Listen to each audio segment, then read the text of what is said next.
This episode of the Undrafted Hockey Fan Podcast is brought to you by BetterHelp.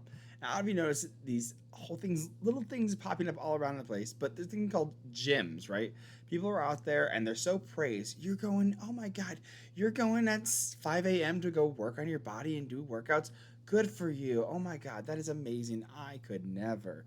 Right? People talk about this and they're so highly praised.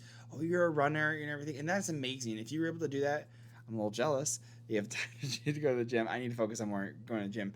But the gym's not the only thing that's important. Your physical health isn't the only thing that's important. It's also your mental health. I've gone to therapy. My wife has gone to therapy. We've done work to get better, right? We've done the couples therapy. I've done solo therapy, and I've had two ways to do this, right? And to me, there's two ways you can really do this. Some people feel like you only need to go to therapy for a major traumas, which I have, and it's something that helped me really go through over like a year's time. That was amazing for me. It was a great journey. And then secondly, in my opinion, you go for maintenance as well. Like my wife and I have gone for maintenance, and it's more about figuring out how to have those conversations, those harder conversations when it's a late night on a Friday night, or even worse, a weekday, and you guys end up someone says something, your partner says something incorrect, or you say something incorrect, and it just triggers that little thing, right? And where you guys are up, you're arguing and fighting for 4, 5, 6 hours, and it's 3 a.m. and you got to be up at work at 6 a.m. and you're like, oh my God, it's a Tuesday. This is exhausting, right? It's gonna throw my whole week off, right? And so we just want to prevent that. We want to be able to help you get the help that you need. And if you're thinking about starting therapy, try BetterHelp. Or give BetterHelp a try. It's entirely online. It's designed to be convenient, flexible, and suited to your schedule. Just fill out a brief questionnaire to get matched with a licensed therapist, and you can switch therapists at any time, no additional charge. Stop comparing and start focusing with BetterHelp. Visit betterhelp.com/THPN today to get 10% off your first month. That's BetterHelp, HELP.com/THPN.com. So let's start the show and jump right in. So we are going over the Red Wings today. We're going over a lot of things of what they did in the offseason. I got several things written down. I know we got three segments out of this today. By the way, we are a new edition. The Undrafted Hockey Fan Podcast is now sponsored and brought into the network of the Hockey Podcast Network. So we're working with them, and I'm really excited about their partnership and excited to do this for the next year. So today, and of course, if this is your first time being in the channel, I'm Brad, again, Undrafted Hockey Fan, and we do coverage of all teams. So today, particularly because I'm based out of Detroit, and they're my favorite team, one of my three favorite teams, if you to know, it's the Detroit Red Wings. And I already did a video previous to this, but I want to break down what my thought process on this, because to me, the Red Wings have a lot of things they can do, but this is my direction of what they think they're going to do, based on it being, July 13th at this point, 2024. So, and actually recently they did sign MBM Michael Branson Nygaard as well. And so that's exciting as well, because that's another, they're one of their top 15 prospects, or their 15th overall pick. They just picked in 2024. Again, it's signed to a new deal. So, but today we're going to go over a couple things with them. And their first segment, we're going to go over trades, signings, and RFA signings to come. By the way, take a quick break.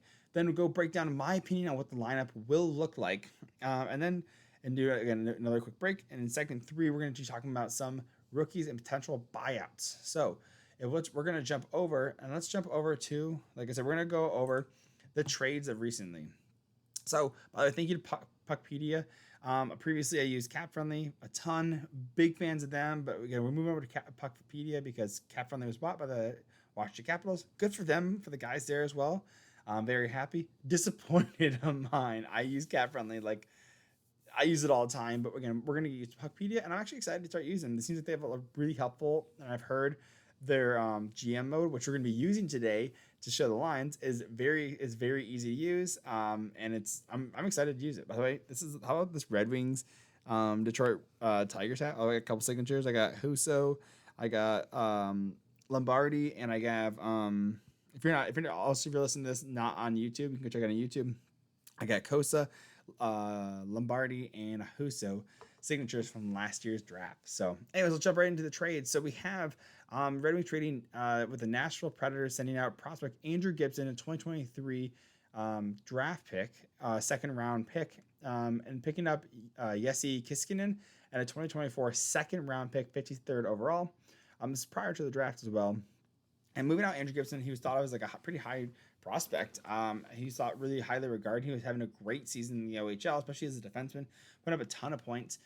Trading over for Jesse Kiskinen, who was a third round pick, but more of a forward, and that is definitely where Red Wings are. They're lacking in forward potential, and their forward line is not great in the sense of that they don't have a lot coming up in the forward. They have Casper, they have Mazer, and they have Branson Nygaard, and that's pretty much any of their top end talent. And so getting another winger out of here, he's in the Finnish league currently, the Liga, is really helpful. It's good to have him. And then, of course, an additional second round pick is always good to pick up. Now, the problem is, and in my opinion, I like Andrew Gibson, but again, this is the point of having a good prospect pipeline, is to trade out prospects so you can get things back as well, right? So clearly, Barry Trotz and the Nashville Predators thought very highly of Andrew Gibson.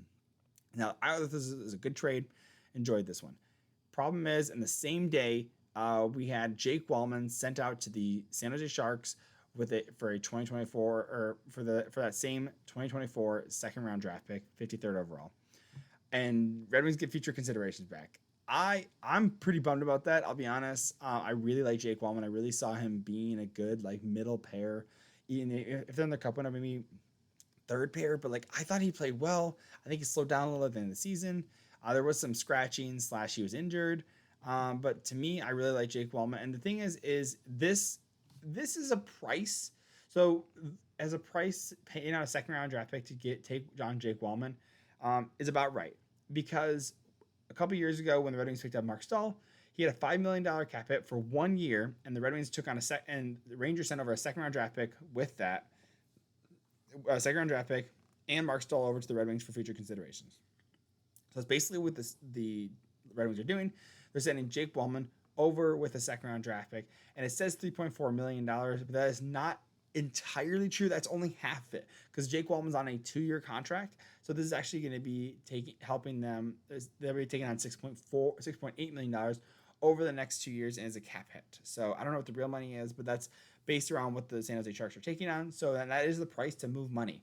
Now, in my opinion, I thought Jake Wallman could have been moved even for a pick, maybe not a second round pick, but I definitely think they could have got a 7th or something like that. I didn't think they would have to move the pick as well, but I think the Red Wings were just looking to get this moving on, and I think they just wanted to clear up some cap space because they knew it was coming, right? Like the draft was coming. So, and then again, this is all pre-draft right here, but this next one is post-draft.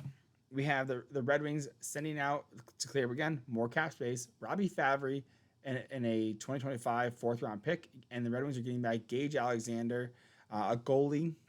Again, I like Robbie Favre. He played well when he was healthy, but to me, he was expendable. I think and that allows also space for Nate Danielson to come up, potentially. We're going to talk about that later. Or Carter Mazer as well. That gives you both options. So I don't mind it. And you get a goalie. He's an ECHL goalie basically, but you get a goalie back, and that's fine. Like I don't mind it. Again, he kind of expendable, and you're saving $4 million. So up to this point, there are some moves that weren't made yet. Wink, wink, nudge, nudge. That the Red Wings, we didn't know about what the Red Wings were going to be able to do yet. So we are like, why would we just move out Favre? There must be a move coming, right? And lo and behold, that is actually what we'll be talking about in a few minutes. So let's jump over to the signings that they had, the Red Wings ended up doing during this offseason. So they, okay, so right here, we have a quick signing of Albert Johansson, signed a 1-year contract at League Min. Now, it is my opinion that Albert Johansson will be up with the team because he is no longer waiver exempt. So I think this is a good move. Quick 1-year contract. We don't know what he's going to be like. Kind of like a Joe Veleno, right? We don't know who you are. We don't know enough about what you're going to do. So you sign a 1-year prove-it deal.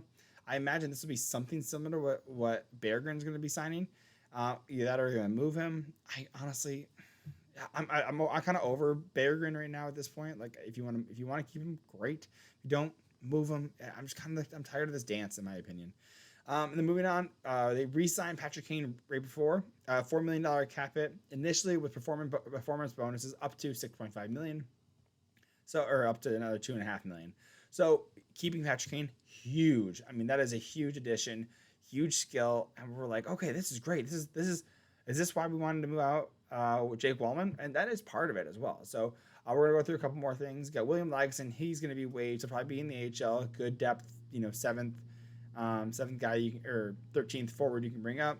Jack Campbell. This is basically your Michael Hutchinson replacement, in my opinion. He can play down there with Kosa. Up to this is what I thought. This is what I was thinking at first, right?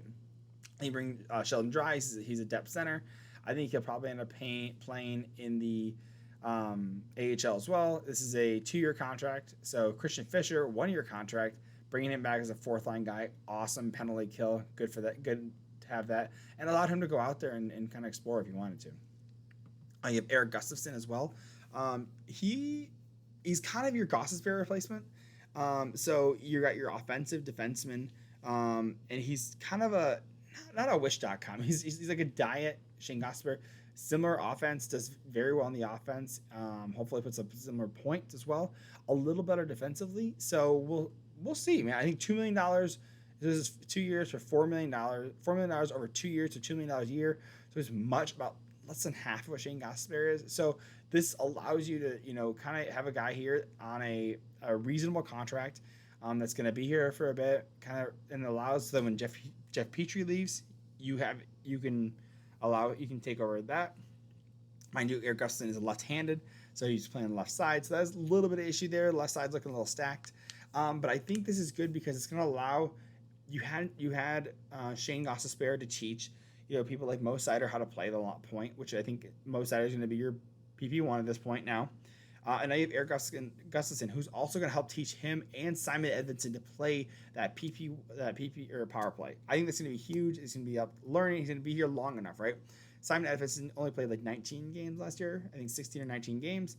And so now you have Eric Gustafson, who can also teach Mo, and you can also teach Edvinsson as well, just to help get them acclimated so that they're in these positions for the next 10 plus years, and they can stay on those lines and play good hard minutes on the PP. You have Cam Talbot, 2-year contract at $2.5 million a year.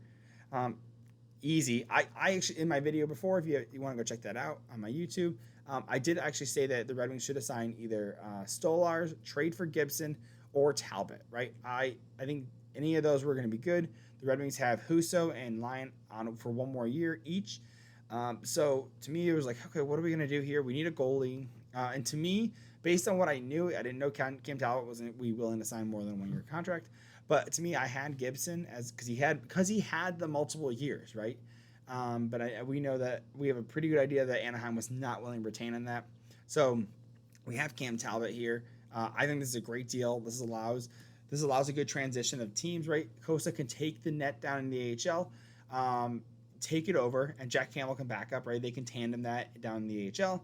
And then you have Husso, Talbot, and you have Lyon fighting for those positions, and I think they're going to end up running 3 goalies again, which is kind of a bummer. But based on how Husso's injuries and everything, and whether he's going to play, that your Red Wings have to be safe on this, right? And again, you get Talbot for another year. So to me, I think you get Talbot as being the starter, and then Husso and Lyon fighting for that backup position, and really trying to earn their spot. So. And honestly, you might be able to, depending on if Husso has a no-move clause, you might be able to waive Husso down to the AHL because I don't think anyone's going to pick up that contract. If you waive Lyon, someone's picking that up for sure. It's only like $900,000. But for Husso, I don't think anyone's picking that up. Joe Snively, more of an AHL guy. Cool. Picked him up on the second day. Tyler Mott is a good pickup. He can kind of be, again, he's your 12th, 13th defenseman or forward. And he's a good power play guy or penalty kill guy. I think this would be I think it's a good cheap addition, right? I'm very happy with that. Then we have Vladimir Tarasenko signing for 2 years, which I love. This is your, Red Wings needed a top 6 guy, and I told this. I said, if you're not going to sign a top 6 guy, bring the young kids up and let them play. But they end up signing Tarasenko, so now you have Patrick. So you have now a great top 6 with Vladimir Tarasenko, and we're going to go over what the roster looks like with Tarasenko in there. I'm really excited to break this down as well. So we have, which I think, again, it's a huge upgrade. I think Tarasenko was a good addition because you end up having Kane, who discussed it with him, right? You have Kane who's like, okay, played with them in the Rangers system last year. And so Sounds like I'm peeing. That's hilarious. Sorry, just filling my drink real quick. We have Tarasenko on a 2-year contract, and I think it's great. I think it's good. You give him a little bit of stability, and he's already won a Stanley. He just won a Stanley Cup, right? So that's like a huge thing is bringing in guys with Stanley Cup pedigrees. Of course, Patrick Kane, winner, Stanley Cup winner. Vladimir Tarasenko just won with the Florida Panthers, and now he gets again a little stability. And he gets to show what he's got. I think he's all gas, no breaks when it comes to offense. Defense, less so, but I'm okay with it. I'm honestly okay with it. So, Tony Dello, I don't know who that is. I think he could be an AHL guy anyway. So, anyway, again, we have the signing of Michael Branson knee guard. So, that goes with our signings and everything. So let's jump over to the roster. We'll just do a quick roster thing. So Red Wings only have 19 guys signed for at this point, but they have some RFAs that we need to sign. So again, we're going to be doing a full roster construction breakdown, but let's go through and let's sign a couple of these guys, right? So I think let's get the big guys out of here first. I do want to see if I can bring this up. Give me 1 second. Let me do this. Okay, you didn't see this if you're on audio only, but I just changed it so you can see the cap space in the top right. If you're on YouTube, you're welcome. So that's just going to help me so when I see this on the video. So moving forward, I think this is to me the philosophy. So to me, I'm going to do kind of where I think Raymond and Seider are going to come in. This is I think they're going to sign. I think an 8x8 makes the most sense for Raymond. I think he showed he can drive a line. He's a budding star. He put up phenomenal point percentages last year. I think that makes the most sense for Raymond. So I'm gonna just jump through, and again we're gonna go $8 million. So $8 million for 8 years. So let's sign that. And so now our cap hit went from 19, almost 20 million to 11.9 million. Then we have Seider. I think Seider tops out. I don't want him to bridge, but I think he's in a bridge. He'll probably end up being like a 3 or 4 year deal for $6 million. I would prefer this is what I would do if I was Eisman. I think you do the Parise deal, kind of similar to what you did with not Parise, like Parise and Suter in Minnesota, Thomas and Kyrou in St. Louis, Scheifele and Hellebuck. You bring these guys together and you say, hey, we're gonna do this as a team. We want to bring you guys both in. If you guys will both sign $8 million for 8 years, I think that'd be huge. So I think we do a Seider for $8 million a year. We do Raymond for $8 million a year. I think that makes the most sense. And I really like that, actually. I really like that. I think so. We're going Veleno. Veleno is going to arbitration, by the way. I think he's going to get a 1-year contract, and I think it's going to be around I think he's no more or less valuable than a Christian Fischer. I'd say maybe a little because he plays center, but even Fischer can play center. But I'm gonna go $1.2 million for 1 year. I think that makes the most sense. I think Joe Veleno outside of the Red Wings system wouldn't be valued the same, and so I think that just makes the most sense. Jonathan Berggren played in the AHL. He probably doesn't want to sign, but to me, I'm like, okay, well, if you don't want to sign, then go do something, right? I don't think he stays with the team. I would like him to, so we're gonna go based on what I would like him to do.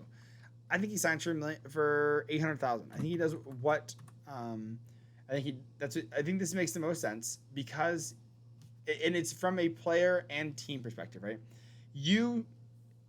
Albert Johansson signed for $775,000 last year. Berggren played in the NHL not last year, the year before for like a ton of games, almost 60 games, I think it was. So he has NHL experience, and he played in the AHL all last year. So either you were good enough or you weren't good enough. But that's depending on what it is for Eisman. So with Jonathan Berggren, you were an NHL player. We'll go $850. We'll go $850,000. You're not $1 million player because you're not an NHL player. You're not an NHL player. You're a little better than an AHL player, but you're not going to get sent down. So I'm going to go $850. I think I'm going to meet him in the middle, right? Not $775, not $1 million. Just go straight $850. That makes a ton of sense. And that leaves the Red Wings with $1.8, almost $1.9 million in cap space. So now we have our roster, right? And so mind you, the reason we're signing Berggren is you can't send him down. So if you can't send him down, then what do you do, right? So you either keep him, and I think that's also tradable. I think $850,000 is absolutely tradable.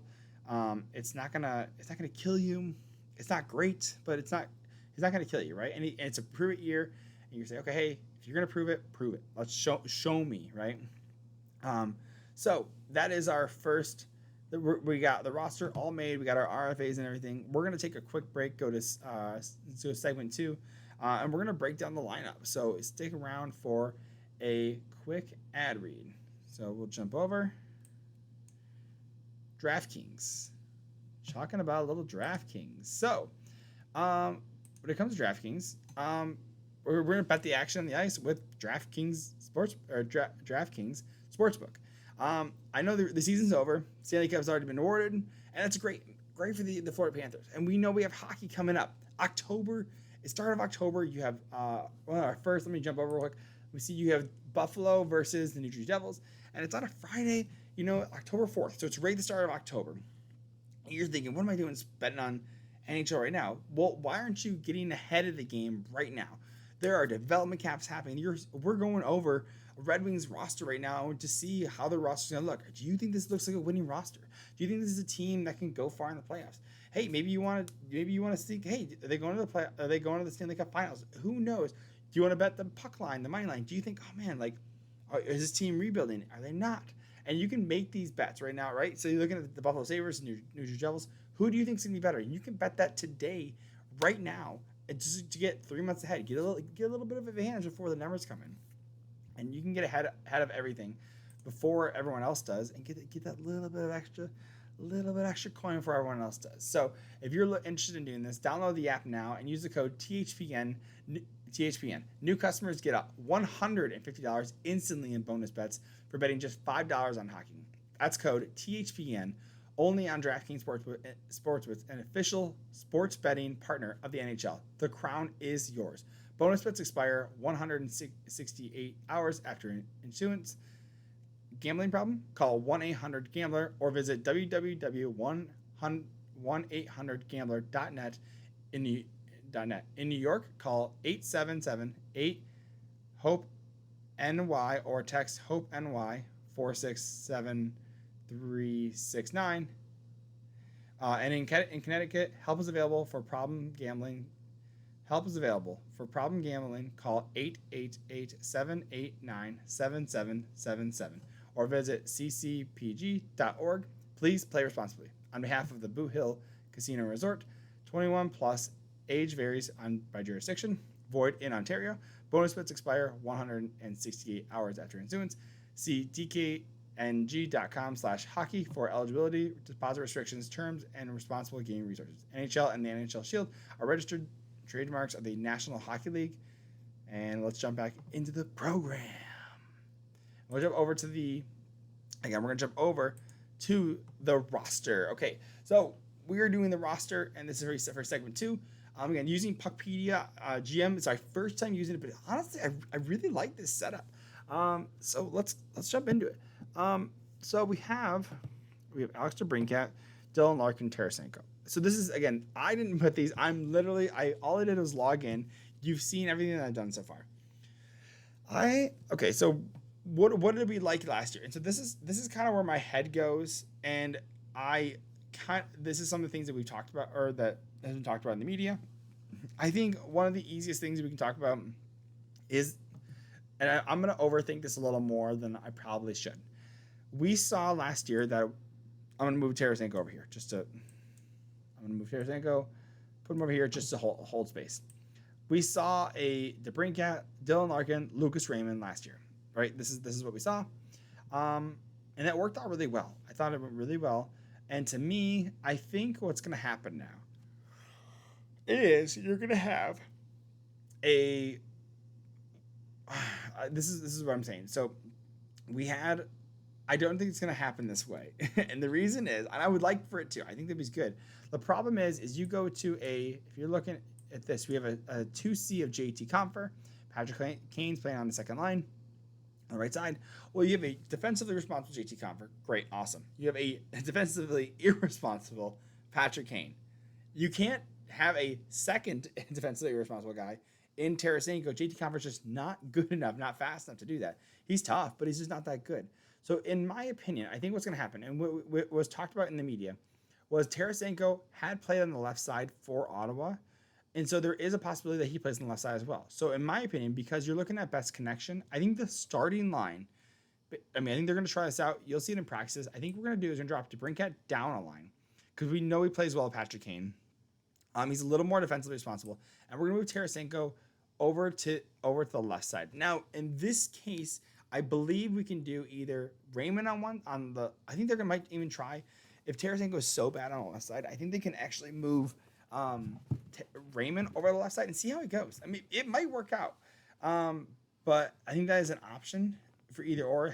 But the line I think looks like Tarasenko, Dylan Larkin, Lucas Raymond. I think it's a little high for Tarasenko. Again, you can swap these, but I think this makes the most sense responsibility wise. If not, if you're gonna swap Tarasenko into DeBrincat though, I think you have to, and you're gonna put Tarasenko on the. I think you're gonna put DeBrincat on the top line. I think you got to drop Lucas Raymond and try him on the left side, and put Tarasenko. If you want to leave Tarasenko on his right side, I think you end up moving Raymond down and putting him with Patrick Kane. And I think that would be, and that's something that's really interesting because I think Raymond really looked up to Patrick Kane, and I think this would be a great line to work with them with, just to kind of understand how to be that little extra elite player. So I kind of like that. This is definitely, this of course is your top six. There's no doubt about it. It just depends on how you're going to do it. I mean, you're going to have JT Compher as your 2C, and again, Dylan Larkin as your first C. To me, this just makes a lot of sense. And so this is what I would do. But again, let me know what your thoughts are in the comments or wherever you're hearing or listening to this video or audio, and let me know. So moving on. So this is your top six. However you want to switch around. I think I like the idea of Tarasenko, Raymond. I'd rather have Raymond on the top line. So we're going to finalize. We're going to do our top line, meaning Tarasenko, Dylan Larkin from left to right. Tarasenko, Dylan Larkin, Lucas Raymond. Then we have left to right on your second line, Alex DeBrincat, JT Compher, Patrick Kane. That makes a total lot of sense. Andrew Kopp's going to center your. So we saw that what worked really well for the guys last year. We saw a Rasmussen, Kopp, Fisher line worked super well. I'm down for that. I think that looks great. I'm okay with. I'm genuinely okay with this. This is a good deal. And it's a great shutdown line, and I think it works really well. But then you get, and this is kind of where it gets a little bit fun. I think what you're going to see is a Tyler Mott, Joe Veleno, and Berggren line. I think that would be so sweet. And this is also because we're at a 23-man roster. And we're going to get to that. Don't you worry. So we filled out all of our roster spots for, where's the rookies going to go? Where's a Nate Danielson going to go? Where's a Carter Mazur going to go? I agree. And we will get to that eventually. It's either there's going to be another move that has to be made on the defense, or you're sending a goalie down, which I mentioned before, or that's kind of what it's going to be, right? So we have William Lagesson, and this is maybe the one where I think he does get sent down. I think that he is your extra guy. I think you end up sending him down to the AHL. I think he's a great extra defenseman, but I think he's going down in my opinion.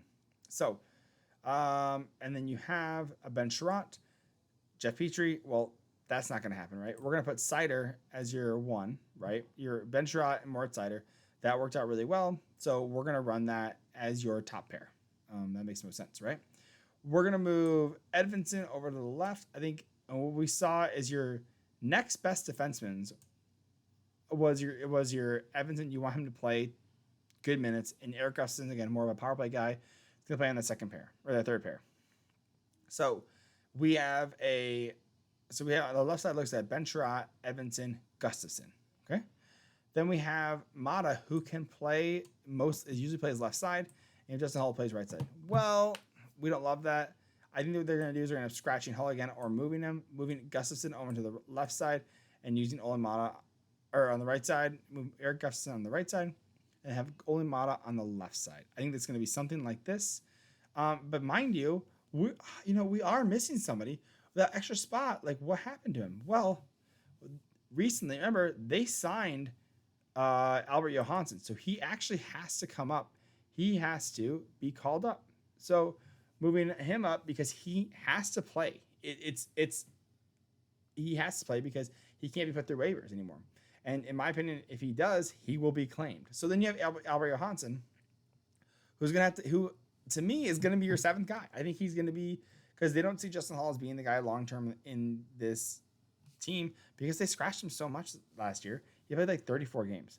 So you have Albert Johansson in this rotation. I think you're gonna have an Olimata, Jeff Petrie, Olimata, and Albert Johansson are gonna be swapping spots. I think that's you can. Justin Hall is gonna be your extra guy. So, but you're gonna have Johansson being your extra defenseman, and really he's your only extra. Him and Justin Hall are your extra guys. And oh wait, you do have one more extra guy. You have an extra goalie as well. And we'll get to that. We'll get to that in a second. But again, your defense is pretty tight up, right? Unless you're gonna, and the only people you can buy out are people making more than $4 million a year. Again, we're gonna get to that in the next section. But so it looks like you're having to run with these guys. And again, Justin Hall has a modified no trade clause, so he has I think a 10 team no trade list, which usually includes the 7 Canadian teams and the 3 California teams, and of course two of the worst teams in the NHL right now or 3 of them are Montreal, the Anaheim Ducks, and the San Jose Sharks. And Columbus is trying to be good, even though they're so bad. Ottawa is also in Canada, so they don't want to pick him up either. They're trying to be good as well. Buffalo's not looking good either. They're also trying to be good, but they're in the bottom. Utah signed some good players, traded for Mikhail Sergachev. They're trying to be good. So I don't know where Justin Hall is going to go. And I just honestly, I'd rather him become useful. They need a right-handed right defenseman. I want him to become useful. So again, that when Petrie leaves, you have a right side that I think Albert Johansson, by the way, also can play the right side. So you maybe have like a Gustafsson like this, like Johansson has played right side on the. So I just want to become useful because when Petrie leaves, you have a right side of Seider, Hall, and Johansson. So now you actually have 3 right-handed right D. And then you have Mata who will be gone next year. And you have just you have like a more complete lineup. To me, you just have the kind of like filler guys right now, and it's a bit of a disappointment, to be honest. But again, I don't agree with trying to go for the full playoffs. I think it's more important to integrate young guys, which I think that's you're gonna bring Albert Johansson up to speed if he's gonna play like probably 40 games, something like that. And then you end up moving Mata at the trade deadline or something like that. So I think this is okay. I don't mind this. Lastly, we're working on these goalies, and then we move on to section 3 of what we're talking about. So moving on to the goalies, we have Ville Husso, Cam Talbot, and Alex Line. Ville Husso making the most of all of them with a modified no trade clause. I'm curious on what that is actually. If we can, I don't want to lose my spot. Can I do it? Can I? Oh, we might be able to do it. Let's see what Ville Husso has. If he has, I think he's a modified. Nope, it didn't work. So it's okay. We'll check out his profile later. So, anyways, we have Ville Husso, Cam Talbot, and Alex Line. To me, Cam Talbot played the most games last year. I think he is absolutely your starter. And I think you have Ville Husso and Alex Line fighting for that backup spot.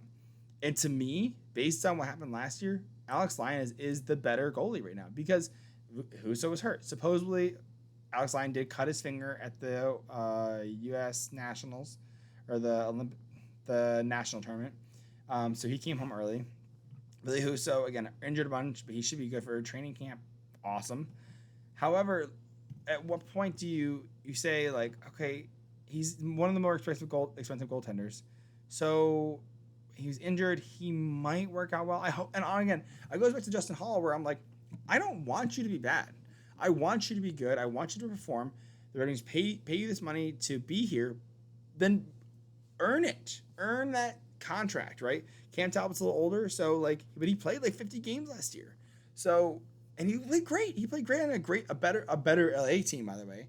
But he played great. And so to me, we kind of get into that. I think they're going to fight it out. And I don't want to run 3 goaltenders again. But again, if one gets injured, it's nice to have a third, right? And I think if Alex, you waive him, Alex Line, if you waive him, he's gone. And Cam Talbot, even if you waive him, he's gone. But you just signed him, so you're not going to waive him. Billy Huso, if you waive him, I don't think anyone picks him up.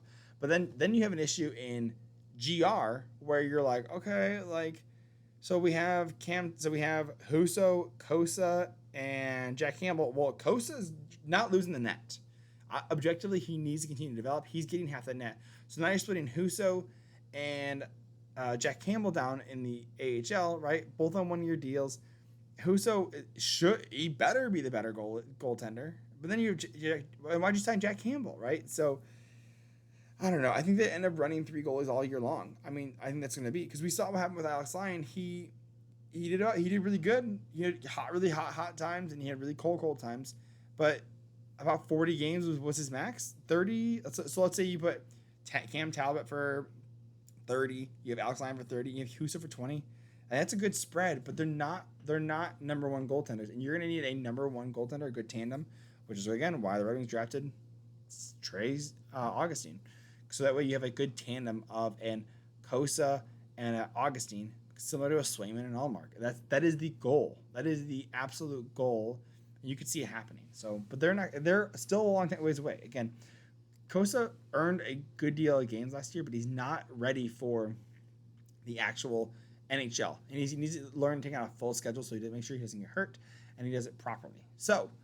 Again, this is kind of what the roster looks like, right? So let's run it through here. Let's go through it again. This is our 23-man roster, and again, we're not done yet. In the next section, we'll be talking about the rookies and potential buyout candidates for which is coming up, and we'll talk about that in the next section. Going through these roster real quick, we have Tarasenko, Dylan Larkin, Lucas Raymond, the first line. Second line of Alex DeBrincat, JT Compher, Patrick Kane. I like that a lot, honestly. Third line, Rasmussen, Andrew Kopp, Christian Fisher, good shutdown line. Again, you could probably move Berggren after that if you wanted to. No big deal. You have Tyler Mott, Joe Veleno, and Jonathan Berggren as your fourth line. Defense, you have Ben Sherratt, Mort Tider as your first pair. Second pair, Simon Edvinsson, Petrie, who looked decent last year. And then Eric Gustafsson, Johansson, with you Mata as being the guy that can swap out between Johansson and Mata. And also probably even Gustafsson, because depending on how much of a shutdown game you're potentially going to be doing that game. We also know Derek Lalonde is not afraid and actually really enjoys doing 11-7, so 11 forwards, 7 defensemen. So you could see that where maybe they drop Tyler Mott, they sit Mott, or they sit Fisher, they sit Veleno, or they sit Berggren, which Berggren would be pissed.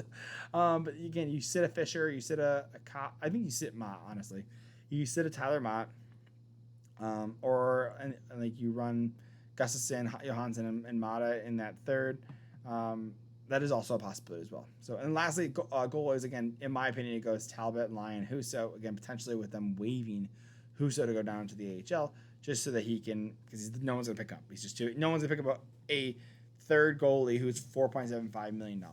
It's not going to happen. And I think, again, we're going to move on to the next section about buyouts and who is a possibility and who is not a possibility as well. So we're going to jump over into our next ad for Manscaped. Okay, moving on to Manscaped, we have, ladies and gentlemen, it is my pleasure to announce that smooth sack summer is officially upon us. When you're playing in the sun, make sure you're groomed from pubes to bum.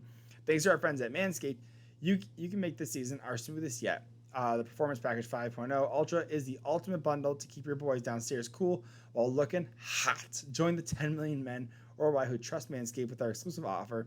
Get 20% off and free shipping when you go to manscaped.com and use the code THPN. Summertime and the trimming is easy. So you can see, if you're not on video right now, you can see that I'm rocking a beard. You know, I like the beard. I like to keep it clean. I used to cut my own hair as well. And it is so important to not get these nicks, to not get these parts where they're going to, they're zip you, right? And to me, with the nice thing about the Lawnmower Performance Package Ultra is it helps you get the summer bod going, man. Maybe you don't like your arm hair is a little long. I'm okay. I got very good, nice long hair, or I have nice hair. It's not going to go too long. The chest hair is not too curly, right? I'm very fortunate. I got buddies who got the neck beard that goes, from chest all the way up to chin. And they got to keep that thing clean. They got to keep it trimmed up, keep it nice. And you know what helps with that? the skin safe blade heads, right, which are standard. It's a standard for one, taking a little off the top, and a new foil blade to go smooth wherever your heart desires. You also have dual LED spotlights, and to provide contrast for multiple skin tones. 3 length setting combs. Oh, and did I mention that this trimmer is waterproof too? That is lake, beach, shower. I mean, I shave in the shower right now. I absolutely shave in the shower because your boy's hairy. He's got to keep this beard clean. It gets big. It was down to here at one point, and you want to make sure that like you're clean and looking good for your partner, right? And of course, let's just throw these into the Manscaped boxers and a shed travel bag as well. So, and it said if you want more wet products again, you get a new buff bundle that comes with a silicone scrubber and body wash, so you can ditch that nasty loofah and get the tasty bit of freshness.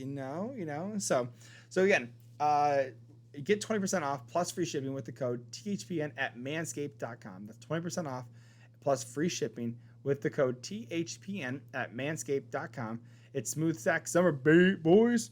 Get on board or get left behind. So we are going on to the next part. Jumping over, we're talking about some of our buyout candidates, right? So we're gonna go over the rookies. Let's go over rookies. So because to me, it showed, and we saw this in development camp as well, that Nate Danielson put out. He genuinely did, right? So I think he definitely could fight. Him and Marco Casper could fight for spots on this roster, and even it was talked about in an article that Michael Branzig-Nygaard could also fight for a spot. I think it was expected that Branzig-Nygaard is going to go back to the SHL for a year, but I mean, if he just signed his AHL deal or his entry level contract, so there's an opportunity where he decides to maybe he makes a team like Raymond out of there, right? I think it's more likely that he plays at least a year in the AHL or in the SHL. I think it's more likely that he plays a year in the SHL, a year in the AHL, and then a year down in Grand Rapids. Year SHL, then in Grand Rapids, then comes the Red Wings. I think that's just the most likely path. You have guys who are going to fight for spots, really, and it's going to be Carter Mazur, Nate Danielson, and Marco Casper. I think Marco Casper needs maybe another year of development. He started to get hot later in the season, but I think, I mean, you saw Nate Danielson really perform in the WHL with the Portland Winterhawks when he played on a team that actually was decent.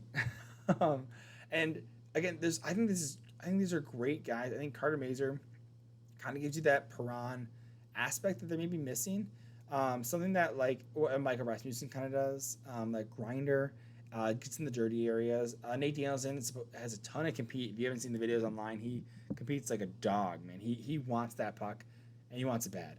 So Marco Casper, again, more of like a third line center. But I think you're going to be waiting for Marco Casper to come up when Kopp is a little bit later into his contract. So, or maybe that's a replacement for Veleno, right? Maybe it's Casper takes over Veleno's spot.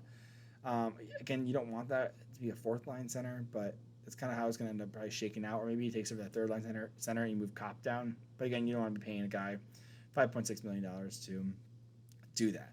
So we're going to go over to some buyout candidates. So give me 1 second. So before we talk about rookies, we have to talk about buyouts because we got to make some room on this team. As we can see, again, we have the 23-man roster. So a couple of things about the buyout. So during the initial buyout window, anyone could have been bought out, right? It could have been anyone. I mean, if you want to buy out Sider, if he had a contract, you could have, right? You could buy out anybody at this point. But at this point, why would you buy such a young? You wouldn't buy out Sider, by the way, right now. At least not now. But at the first part, you need to be able to. The first buyout, you could have bought anybody out. It was an example. We saw Jack Campbell be bought out. And the Edmonton Oilers did that, and they were able to. Now the problem is the only way you can buy out a guy after the buyout, the first buyout window goes, is that you have to have a player file for arbitration, and that next buyout window happens, and after the window happens for when you get a contract. So in this case, the Red Wings will have an opportunity for a second buyout window, and the way that opens up is if a player or a team applies for arbitration, and the Red Wings had that with Joe Veleno because he applied for arbitration And so what that means is that there's going to be a date set. The Red Wings, Joe Veleno, and an arbiter are going to get together and say, Red Wings will say, I think he needs to pay this much, and I think Joe Veleno's like, I think he needs to pay this much. And arbiter kind of finds out based on what each person brings to the table, brings in comparable contracts, and says, okay, I think they can be paid this much. I think the Red Wings will probably end up avoiding that and giving Veleno around like $1.2 million. And I think maybe that'll happen, but I think that's kind of makes the most sense. But even if it goes up to that point, they have a second buyout window, and I think it's 7 days after the decision has been made, or up like. And there's around that time. There's a seven days where they're gonna have a buyout window reopened up for arbitration. Again, it's going to happen. So a lot of people are talking about one particular person that they want bought out, but unfortunately, they cannot be bought out because in this second buyout window, it needs to be above $4 million a year on their cap hit. So we're looking at someone like Justin Hall was someone that was talked about being bought out. Well, the problem is he makes $3.4 million a year. So that is the bummer part, is that you're going to see he doesn't make $4 million. So he literally can't be bought out until next year, which then that looks different, right? And so if you don't know anything about buyouts, by the way, what happens is Justin Hall, I'm going to use Justin Hall in this case because it's not relevant to this one, but I'm just going to use this as an example because we'll talk about the next two guys that are being talked about as well. The other one is that if he's bought out, he has 2 years left on his contract. What they end up doing is they take that amount based on age, and so he's above, I believe he's 26 years old. If you're above 26 years old, you're 26 or older, you get paid 2/3 of your contract. If you're under 26 years old, you get paid you get paid 1/3 of the contract. So in this case, Justin Hall would get paid 1/3 of $3.4 million, which is 2.27. He gets paid that this year, and he gets paid 1/3. What? Right? Yeah. Here you go. So he has total remaining $6.8 million remaining. His buyout multiplier would be 67%, 2/3. So over the 4 years, he's going to get paid $4.5 million. That's again over 4 years, which is where they get the 1.13. So, and the Red Wings will be paying that over a 4-year time period. Again, Justin Hall is not this case, so he will be on the team or he will be traded. Okay. One person that is considered being talked about a lot is Andrew Kopp, as someone who could be bought out, right? 30-year-old, so he's above the age of so when he get bought out, he would be above the 26 years old. So the Red Wings would be paying 67% of his total remaining contract, right? So if we're looking at they're owed $16 million, and so that would be $10.9 million, almost $11 million over the 2 times what his contract is, right? So he has 3 years left on his contract, which means you'll be paying that out for 6 years. And to me, that is a huge blunder. It is palatable, but it's a huge blunder. Mind you, you're going to be paying, look at this. The actual cap hit's going to be going in that third year in 26, 27, you're going to be paying about $3 million. So on the cap hit, and that's just tough, honestly. And the cap is going up, but you don't want to be paying for a guy who's not going to play in your team. And so to me, this is not realistic. I think he's going to play another year, and the time where he could be bought out is potentially next year.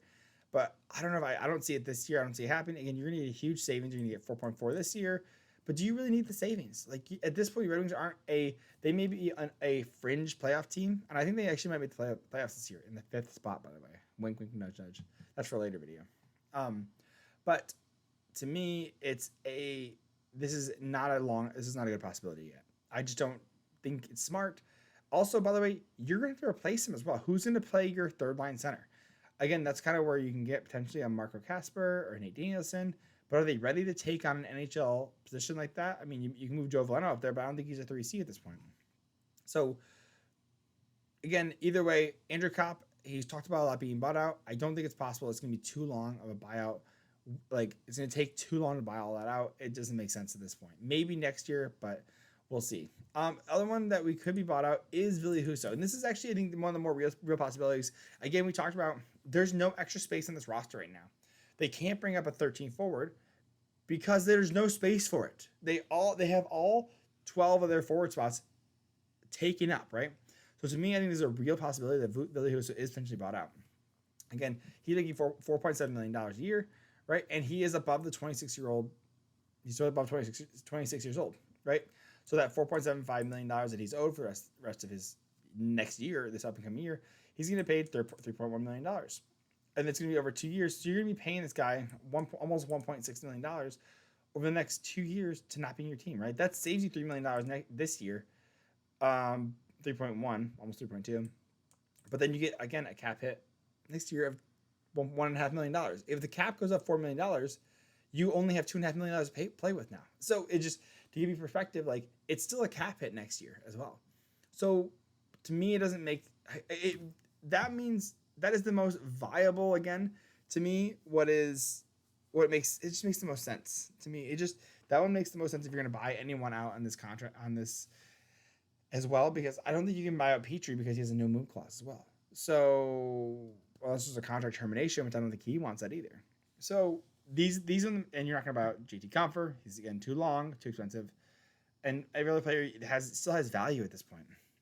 So again, I think Husso is a considerable one. I think he is absolutely a considerable one. But again, I think it's going to be more so that you're going to end up waiving him instead. I think that's going to make the most sense. I think the Red Wings will. This is where I see the Red Wings going with this, and this is kind of makes the most sense to me. Is the Red Wings will try all 3 goalies, and whoever doesn't work out the best. So you're going to get injuries and everything, and at the start of the season, this is the realistic possibility of what's going to happen. And I don't, again, it's going to depend on what rookies we're going to get there, right?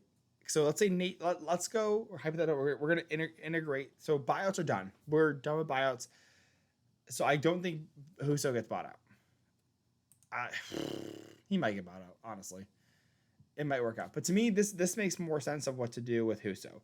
So you're going to run this lineup that I previewed for you, right? No one's getting waived. You can't send Johansson down. You might trade Mata. You can't buy him out again. You might trade him. But if you would have traded, why would you? I think they would have rather, Red Wings would rather trade Mata than Wallman, but we'll see. So let's say you have a Nate Danielson or a Marco Casper, or Nate Danielson, Carter Mazer, Marco Casper. One of those 3 comes and they're like blowing it out of the town, and Red Wings want to put them in their lineup. Iceman's like, nope, I need these guys, or I need them to be in my lineup. Okay, great. So what Red Wings do is they start the season now without them, right? Maybe you waive Tyler Mott and you make space for one, but let's say 2 of them are looking really great, right? But you're also like, I don't want to lose Tyler Mott either. Like, he's a good player. So what they could do is they could say, hey, Husso makes $4.75 million. Let's say, okay, well, now Husso's lost the job as the backup, right? He's not starter. He's not backup. He's just okay. He's not a bad goalie. He's just not better than the other 2. So then what you do is Red Wings could do is they could package him, and they could say, okay, with a prospect or with a pick, let's say Red Wings will say, we'll retain half. We'll retain half of him, which would be $2.375. So you're looking at $2.4 million. Mind you, we walked through his cap hit, right? With what it would look like for them to buy him out.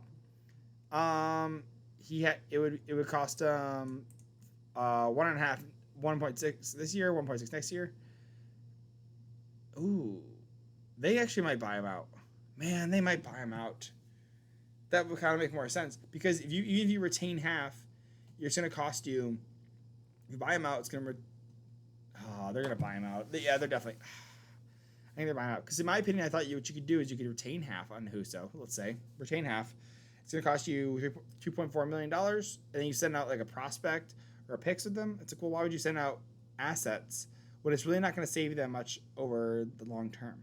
Like, 1.5's not great next year, but it's not great this year either. Like, you don't want to have to spend 1.5, but you're going to save $3 million. I mean, if you save $3 million, $3.2 million, that puts you at almost $5 million. It puts you at $5 million, essentially. I mean, in cap space, to play with it, right? You bring up a guy, so it's $900,000, so you're down to like 4.1. I think they buy a Husso. I didn't think I was going to convince myself to buy a Husso, but I think again, he's not proven though. Like, that's a bummer. I mean, they bought out Jack Campbell, or, Oilers bought out Jack Campbell. So buying a Husso seems like the most logical thing, which is a bummer. Dang. I guess you're going to buy a Husso. Oh, well, I guess. Yeah, I think they buy out Huso. Crazy.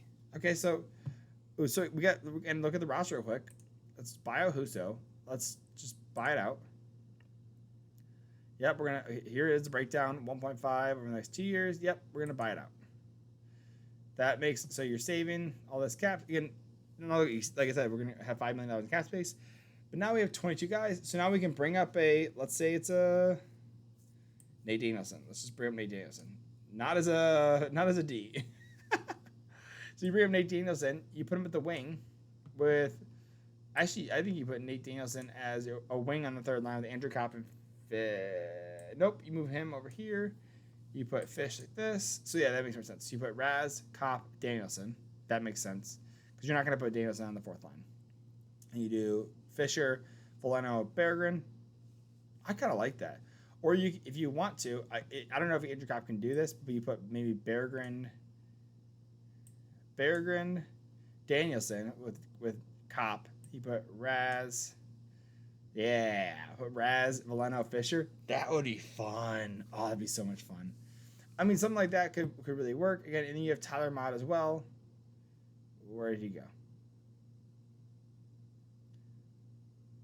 Tyler Mott's around here too. So yeah, you put Tyler Mott. Where'd Tyler Mott go? Oh, there he is. Tyler Mott is your extra. So now, there you go. Now you have a 23-man roster. Yeah, I think they buy out Huso. It just makes the most sense. Unless you trade, let's say you're able to get something for Alex Lyon, which I don't think they would. I think they buy out Huso. Holy smokes! I think that makes the most sense. But let me know what your thoughts are, because I wasn't convinced until I just did this, but I think that makes the most sense, right? And then you kind of run Petrie out on his deal. You run Mott on his that makes the most sense to me. I didn't think I was gonna convince myself to do that. So, but let me know what your thoughts are. And by the way, if you buy out Huso, you're left with more cap space now, right? So you're now left with $4.1 million as opposed to 1.8.